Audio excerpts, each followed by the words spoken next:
return the tithe, we need to leave the results to God and trust Him. Proverbs 3:9-10 says, "Honor the Lord with your possessions and with the first fruits of all your increase. So your barns will be filled with plenty and your vats will overflow with new wine." Principle number 3.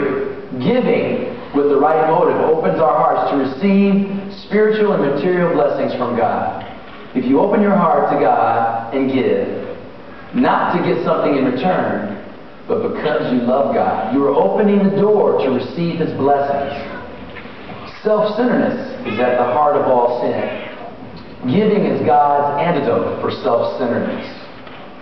There was a pastor one day that spoke on tithe, and afterward, one of his parishioners by the name of James, let's call him, came and wanted to meet with the pastor. He arrived at his meeting very angry. He said, "Preacher, you just spoke on tithe." He took out $280 in bills that needed to be paid every week, and he laid that in front of the pastor.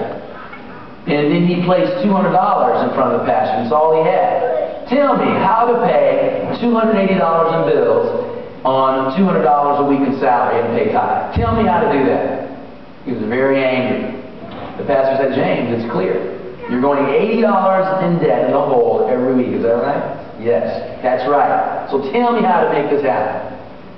The pastor said, "I'll give you the answer. But I have to ask you one question. Is your method of economics getting you out of debt?" James said, "You know it's not."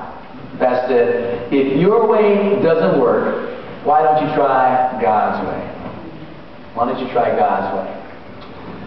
When James talked about tithe, he said in Matthew 23:23, "Woe unto you, scribes and Pharisees, hypocrites, for you pay tithe of mint, anise, and cumin, and have neglected the weightier matters of the law, justice, mercy, and faith. Those you ought to have done without leaving the others undone." Here in the New Testament, we have an endorsement of tithe. Jesus said that this thing you ought to have done, not to have left the other undone.